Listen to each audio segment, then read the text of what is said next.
First problem is regarding intensities and sound levels. Okay, so intensity is power over 4 pi r squared. The sound level is 10 times the log of the intensity over the smallest intensity a person can hear, which is 10 to the minus 12. Okay, so we want to know the difference between the sound level heard by the father, who's 30 centimeters away, and the mother, who's 1.5 meters away from the baby. All right, so the baby's crying with a fixed power, so the power is the same. So the intensity for the father is the power over 4 pi times his distance, 0.3 meters squared. The intensity for the mother is the power over 4 pi times her distance, 1.5 meters squared. Right. Sound level for the father is 10 times the log of his intensity divided by the smallest intensity we can hear, 10 to the minus 12. Sound level for the mother is 10 times log of her intensity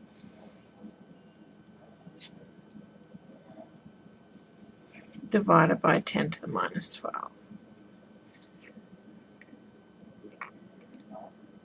So if we look at this, we want to know the sound level difference between the two. So it's going to be beta father minus beta mother. So it's 10 times the log of, let me write it out this way first, and then we'll talk about it. I father over I0 minus 10 times the log of I mother over I0. Okay, so we've got 10 times the log of I father over I0 minus the log of I mother over I0.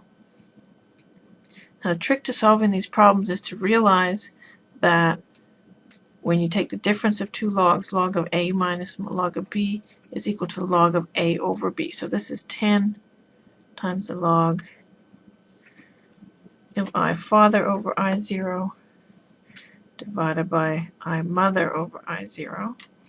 So the I0's cancel out. We just get 10 times the log of I father over I mother. All right, so what's I father over I mother? Let's just go back to our original equations. So that's that for the father, that for the mother. Got power the same, 4 pi the same.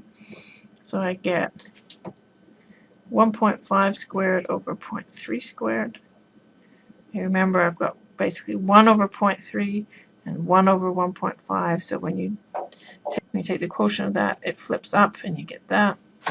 So I've got 1.5 squared divided by 0.3 squared. So I get 25. Okay.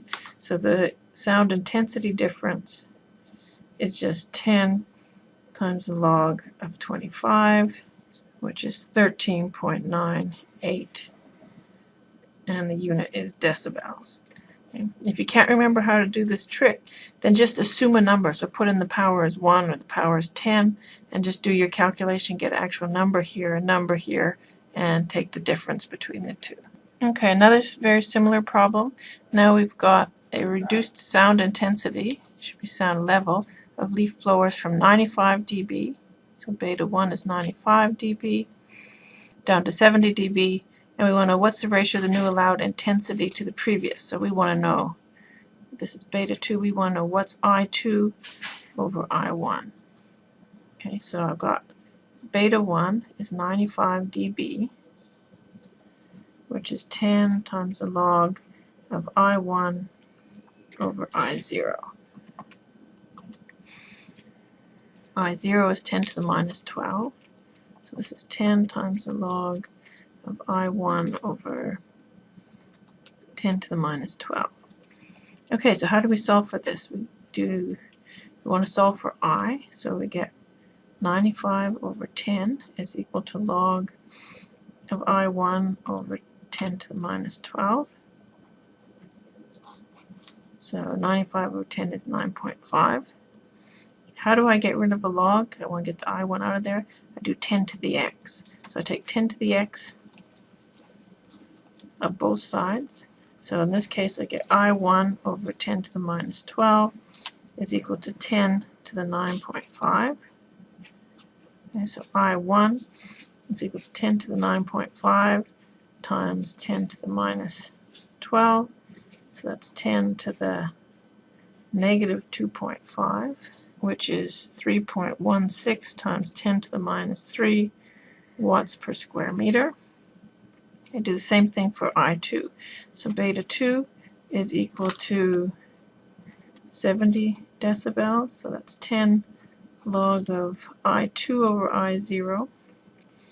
So doing the same thing, that means that 7 is equal to log of I2 over I0. So 10 to the 7 is equal to I2 over I0. So I2 is equal to 10 to the 7 times I0, which is 10 to the minus 12. So I get 10 to the negative 5. So I2 over I1 is 10 to the minus 5 over 3.16 times 10 to the minus 3. And I get 3.16 times 10 to the minus 3 is my ratio of intensities. Okay, another shorter way to do it would be the way that we did it before. Beta 2 minus beta 1 is equal to 10 log of I2 over I1. Okay, this is just what we did in the previous problem. Okay, so beta 2 minus beta 1 is 75 minus 95 is equal to 10 log of I2 over I1. So 70 minus 95. Negative 25 is equal to 10 log of I2 over I1. So log of I2 over I1 is equal to 2.5 minus 2.5. So I2 over I1 is equal to 10 to the minus 2.5, or 3.16 times 10 to the minus 3. Okay, so there's two ways to get the same answer. This is the shortest way. This is the best way to get the correct answer all the time. Alright, next we move on to sounds and pipes. So we've got a pipe that's open at both ends. We're told that the fundamental frequency is 594 hertz. And we want to know what's the length of the pipe. So our equation for a pipe that's open at both ends is that the frequency is equal to n, which in this case is 1 for the fundamental, times the speed divided by 2L. And the speed is going to be the speed of sound, 343 meters per second. And so I want to know L, I know F, and I know V. So I've got L is equal to, rearranging it, N V over 2F. So it's going to be 1 times 343 over 2 times 594. And I get 0.289 meters is the length. Alright. Now I'm going to take this pipe and I'm going to close one of the ends off, and I want to find the wavelength and the frequency for the new fundamental frequency. Alright, so now I've got my pipe. I know my length is 0.289. It's closed at one end. I want to find the new frequency. So the frequency for a pipe that's closed at both ends is NV over 4L. So that's 1 times 343 over 4 times 0.289. And so my new frequency, you can see it's just going to be half the old frequency. And I get 296.7 hertz. The wavelength, remember V is equal to lambda F. So wavelength is V over F. So it's going to be 343 over 296.7, and I get 1.156 meters is my wavelength. So I can fit a quarter of a wave into the pipe. Okay, next problem is again pipes. We want to sketch the first 3 allowed waves in a pipe that's open at both ends and one that's closed at both ends. We want to know how many nodes and antinodes there are. Alright, so a pipe that's open at both ends. It looks like this, open at both ends. Got length L. When it's open, it has a displacement antinode at each end, so it's going to be, and when it's open at both ends, we can fit in half of a wave. Okay, remember our wavelength is equal to 2L over N. So for N equals So for n equals 1, our wavelength is twice the length, so only half a wave is going to fit in. So I've got to have a displacement antinode at either end, and I've got to fit in half a wave. So I'm going to do something that looks like this. So it's got 1 node and 2 antinodes. Right, so this is for n equals 1. For n equals 2, now I'm going to, if I put n equals 2, I get my wavelength is equal to the length of the pipe. So now I'm going to fit in a whole wave, and I need to have, again, an antinode at each end. And now I also have an antinode in the middle, and there's 2 points where it crosses 0, so there's 2 nodes. For n equals 3, now I'm going to fit 1.5 waves into the pipe. Let's see if I can draw this. I've got 1 wave and a half. Okay, so I've got 1, 2, 3, 4 antinodes. And if I look at the 0 crossing points, I've got 3 nodes. So if you look at this, you can see a pattern coming. There's always the same number of nodes as n, and there's always 1 more antinode than n. Alright, now let's look at a closed on one end pipe. So if it's closed on one end, at the closed end, it has to have the displacement equal to 0 because it's a hard reflection. On the other end, it has to have the displacement equal to maximum. So if I look for n equals 1, what are the ways I can do that? Well, one way is to have a quarter of a wave. So I can put in here, so that's a quarter of a wave, and remember our equation is that the wavelength is equal to 4L over n for one that's closed at each end. So here's a quarter of a wave. I've got 1 node and I've got 1 antinode. What's the next harmonic? Well, I can only have odd numbers, so I have n equals 3. And for n equals 3, I can fit 3/4 of a wave in. So I go up and down, that's half.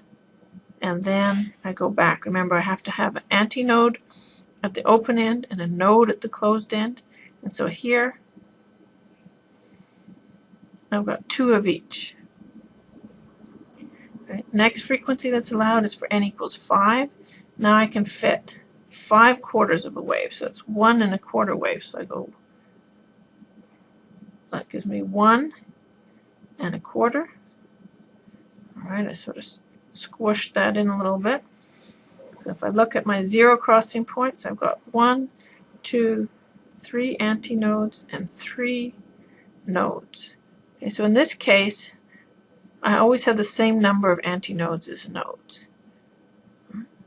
So make sure you understand that in both of them, you go up by half a wavelength between the steps. Just with this one, you start with a half, so you do half a wave, 1 wave, 1.5 waves, 2 waves, 2.5. For the one that's closed at one end, you start at a quarter, so you do 1/4, a quarter plus a half, which is 3/4, 3/4 plus a half, which is 5/4, etc. So in each case, we step up by half a wavelength. Alright, now here's a problem that combines beats with the knowledge of how guitar strings are tuned.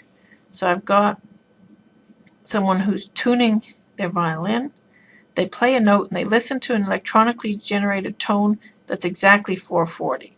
And they hear a beat frequency of 3 Hertz. Alright, so how does this work? Remember, the beat frequency is equal to the difference between the two frequencies.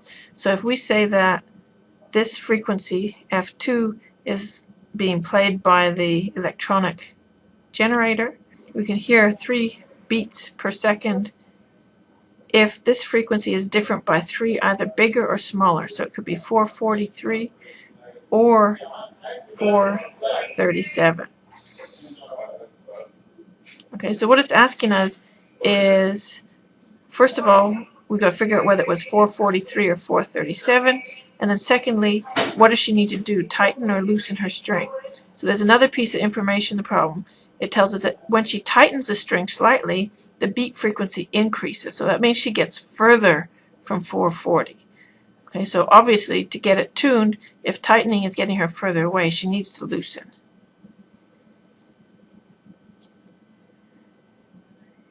Okay, now what's our equation? Well, our equation is that V is equal to the square root of the tension divided by the mass per unit length of the string.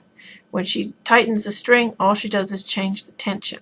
So when she changes the tension, she increases the V, and the frequency is equal to, just like for the pipe that's open at both ends, N times V over 2L. Okay, so if you increase V, you increase the frequency. And if you increase the tension, you increase V. So increasing the tension increases the frequency.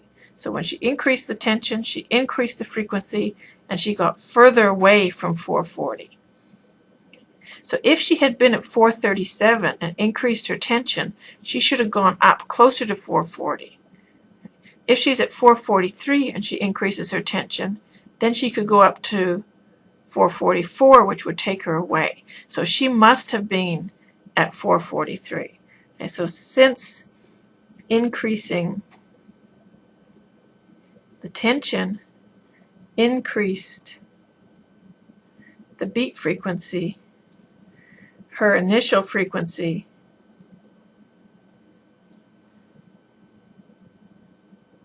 must have been 443 hertz. So this is sort of a combination of a concept problem and a very, very simple equation. And so you need to understand how tightening and loosening a string affects the frequency in the string, and combine that with this very simple equation for the beat frequency. The last topic in the chapter has to do with the Doppler effect. So I want to do a couple of problems for Doppler effect, one with a moving source and one with a moving observer.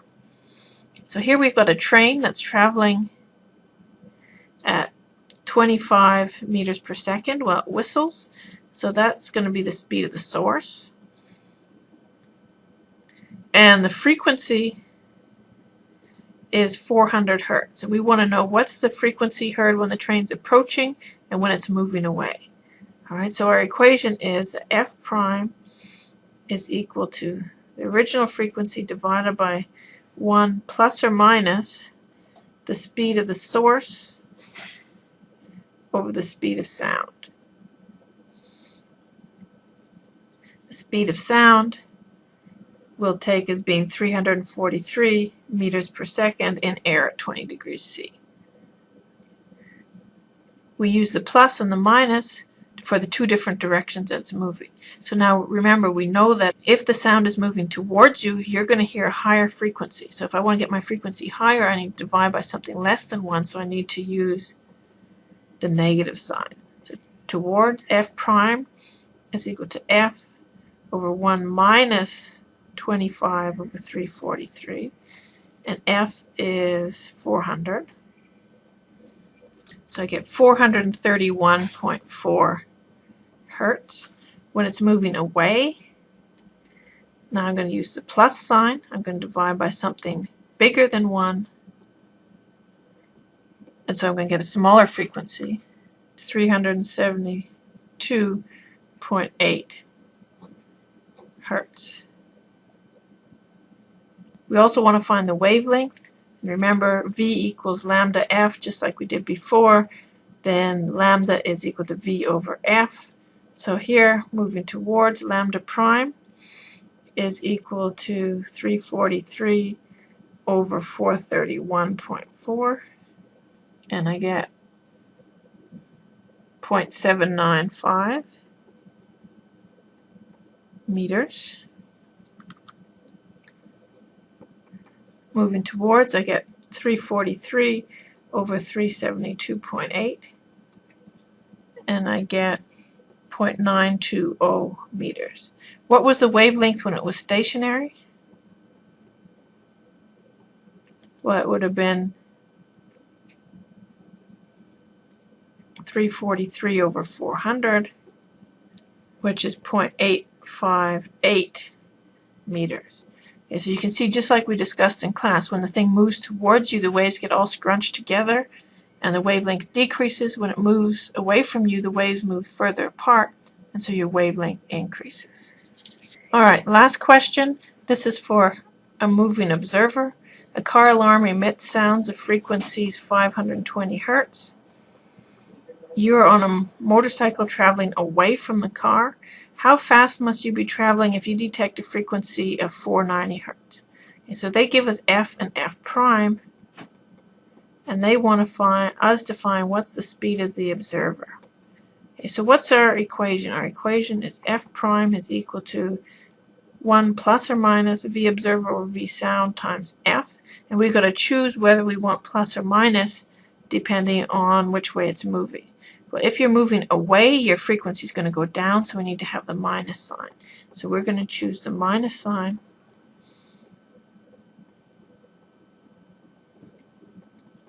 Okay. So they give us f prime and they give us f. We want to find v observer. So first let's do the algebra. So f prime over f is equal to 1 minus v observer over v sound. So that gives me, takes this out of the bracket.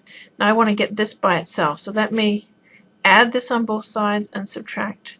So I'm going to get v observer over v sound is equal to 1 minus f prime over f. And we know f prime and we know f, so we can do that. 1 minus 490 over 520. And I get 0.05769. Okay, so v observer over v sound is equal to 0.05769. So the speed of the observer is just 0.05769 times the speed of sound. And the speed of sound is 343 meters per second.